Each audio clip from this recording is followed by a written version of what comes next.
Hai hai hai, Assalamualaikum warahmatullahi wabarakatuh. Selamat pagi buat pendengar setia Cahaya FM dimanapun kalian berada. Gimana nih menyambut awal paginya listeners? Jangan lupa awali aktivitas dengan basmalah dan dengan senyuman. Tapi ingat, jangan senyum sendirian ya listeners. Hehe. Nah baiklah, saya Anggun Dwi Nanda Nasution kembali hadir untuk menemani Anda selama kurang lebih 30 menit ke depan.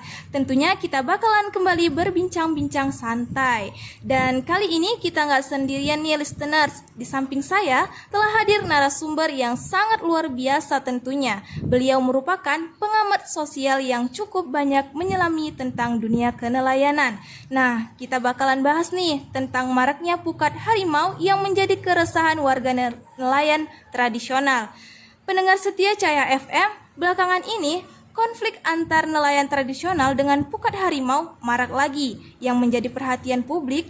Bahkan konflik tersebut tidak saja mengganggu ketertiban umum, tapi juga merusak sendi perekonomian para nelayan, khususnya di Kabupaten Batubara. Inilah yang menarik buat kita perbincangkan dalam talk show di pagi hari ini.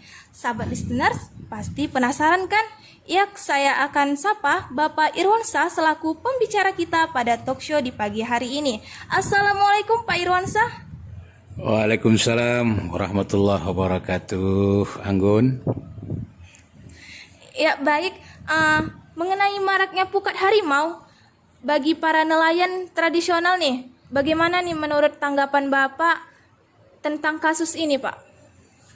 Ya, sebenarnya konflik nelayan tradisional dan pukat harimau ini atau kita sebut trawel itu sudah cukup lama ya. Mungkin sudah puluhan tahun belum ada titik terang tentang persoalan ini bisa tuntas. Pemerintah dalam hal ini sudah juga menerapkan regulasi ya, mengeluarkan peraturan tentang pelarangan pukat harimau itu, yaitu Kepres 39 ya tahun 80 tentang pelarangan pukat harimau. Jadi semua peraturan itu sih sudah lama diterbitkan, sekitar 40 tahun lebih. Namun sampai saat ini payung hukum itu tidak bisa dilaksanakan secara efektif ya untuk menghindari konflik nelayan kecil atau nelayan tradisional kita dengan para pemilik pukat harimau di laut. Demikian. Ya, apa gitu Pak? Apa yang menyebabkan para nelayan ini melakukan mencari nafkahnya itu dengan cara pukat harimau atau pukat trowel ini?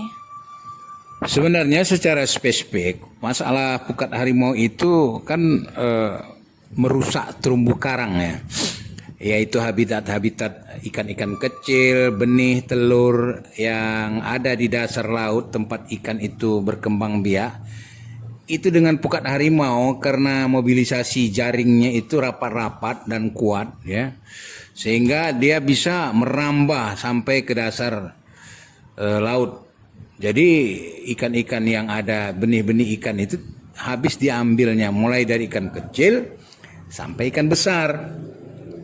Sehingga itu menyebabkan pertumbuhan ikan dan produksi ikan itu tidak berkembang, dan dampaknya bagi nelayan-nelayan tradisional karena mata jaring yang mereka miliki itu tidak serapat mata jaring dari pukat harimau. Itulah dasarnya kenapa resah kalangan nelayan tradisional terhadap pukat harimau ini beredar di pelautan di laut kita. Seperti itu. Jadi awal mula konfliknya itu tentang pembagian hasil tangkapan sehingga berujung kepada konflik-konflik sosial. Dan ini sudah lama. Berarti penangkapan pukat harimau ini itu tidak baik untuk nelayan tradisional. Walaupun pukat harimau ini dapat menangkap dengan banyak, tetapi tidak terbagi rata gitu ya kan dengan nelayan-nelayan yang lainnya. Lalu bagaimana tanggapan pemerintah terhadap pukat harimau ini, Pak? Apakah ada pencegahan untuk tidak menggunakan lagi pukat harimau tersebut? Seperti yang saya bilang terdahulu bahwa Kepres 39 tahun 80 itu jelas-jelas melarang pukat harimau itu beredar atau menangkap ikan di laut. Namun lagi-lagi persoalan klasiknya itu adalah hambatan teknis. Sebenarnya ini bukan menjadi satu-satunya alasan, tapi alasan yang mereka sampaikan terutama penegak hukum ya, pihak-pihak Angkatan Laut, Kepolisian atau Airut, itu mereka ada dua alasan yang menurut kita perlu kita pertanyakan juga ya, karena mereka punya alasan kekurangan personil satu ya. Yang kedua mereka mengatakan bahwa biaya operasional itu cukup besar bila mereka pergi melakukan razia ke laut terhadap pukat trawol itu. Jadi memang macam buah simalakama kita ini. Satu sisi pemerintah sudah menciptakan aturan pelarangan pukat harimau itu. Bahkan banyak sekali aturan-aturan yang melarang bersifat turunan. Misalnya peraturan Menteri Perikanan ya tentang zona tangkap dan sebagainya. Namun ya lagi-lagi konflik tetap juga berlangsung sampai saat ini. Jadi memang boleh dikatakan ini persoalan klasik yang nampaknya belum ada mengurai yang bersifat konkret begitu dari semua pihak. Makanya kita juga sambil berharap ya mudah-mudahan aparat penegak hukum dan pemerintah bisa melihat bahwa ini bukan persoalan pelarangan pukat harimau, tapi ini juga sudah mengancam kehidupan nelayan, pendapatan nelayan tradisional. Yang mereka juga sebenarnya bagian dari anak bangsa yang perlu dilindungi, terutama kesempatan untuk mencari rezeki di laut, seperti itu. Sangat besar dampak dari pukat harimau ini ya Pak. Lalu bagaimana nih menurut tanggapan Bapak mengenai pukat harimau ini? Itu dari gimana hasil dari buah pemikiran nelayan yang bisa dikatakan itu licik gitu, rakus. Itu dia menciptakan sendiri agar bisa mendapatkan penghasilan yang lebih banyak atau memang ada dijual gitu Pak? Ya ini sebenarnya pemerintah di dalam Kepres 39 tahun 80 itu kan sudah diatur dilarang memperjualbelikan, mengedarkan, menggunakan bahan-bahan alat tangkap pukat harimau. Jadi peraturan itu sendiri juga sudah masuk ke peredaran, perdagangan, penjualan bahan-bahan pukat harimau sampai menggunakan alat itu di laut. Sebenarnya ini dikatakan masalah yang bisa diantisipasi oleh pemerintah. Namun lagi-lagi alasan seperti itu ya, kekurangan personil dan biaya operasional. Padahal sebenarnya di dalam proses penegakan hukum itu kan bisa dimulai dari pencegahan ya kan. Bukan sekedar peristiwanya terjadi lalu diambil tindakan hukum, tapi pencegahan itu sebenarnya sudah bisa dicegah secara dini, yaitu ya di darat. Dan kalau ditanya mengapa para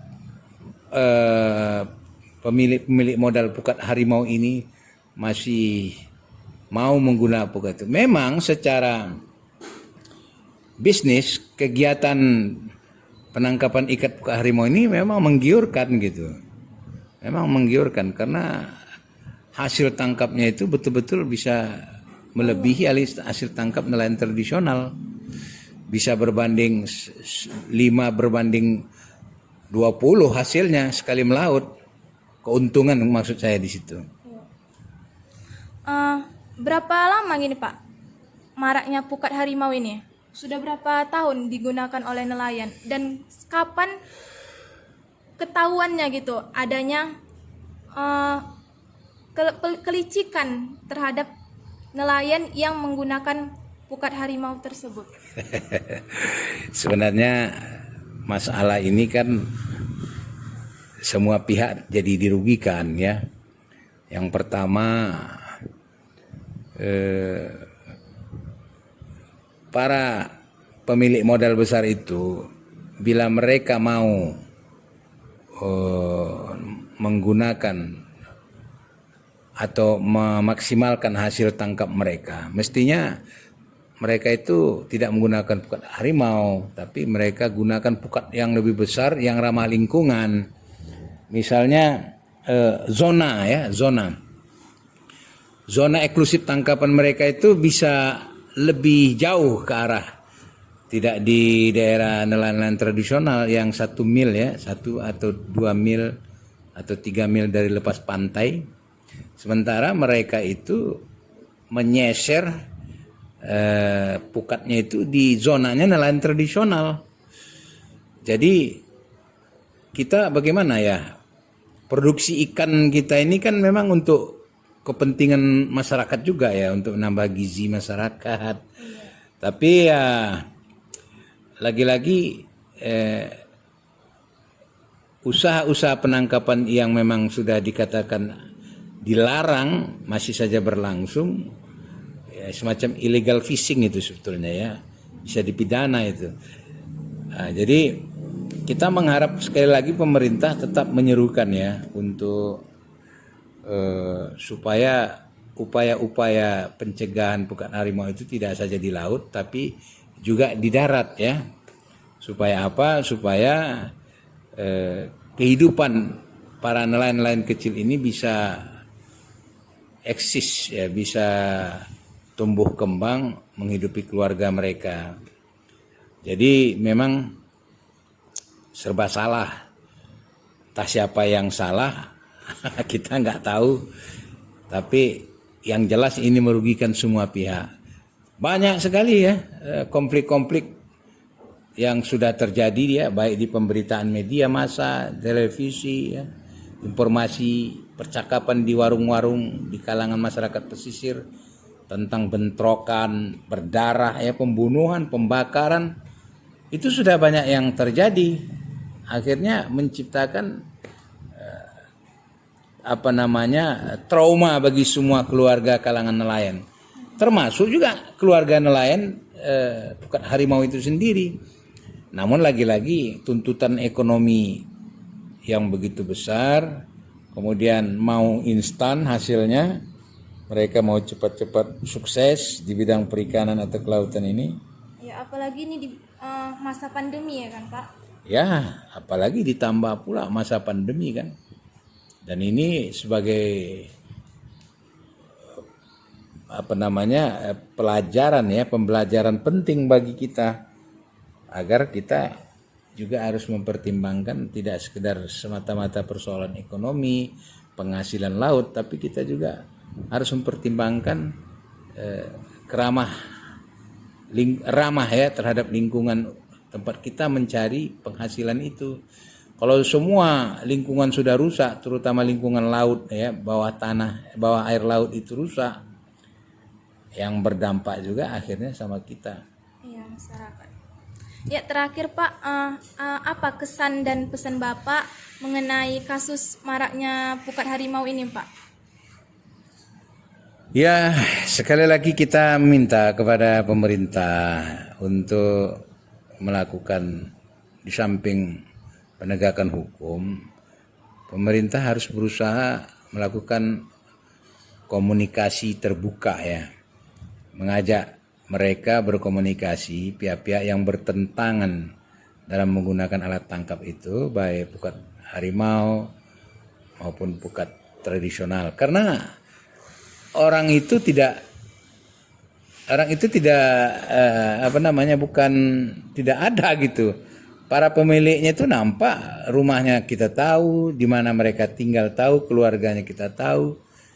Artinya komunikasi itu kan bisa diwujudkan karena pemilik pukat harimau itu kan memang ada gitu. Bahkan sering menjadi obrolan di warung-warung kopi warga ya. Nah, ini saran saya ya, setidaknya tingkatkanlah komunikasi tadi ya, terutama penyadaran kepada kelompok nelayan pukat harimau ini agar mereka itu bisa merubah alat tangkapnya kembali kepada alat tangkap yang bersifat ramah lingkungan. Saya pikir dengan demikian kehidupan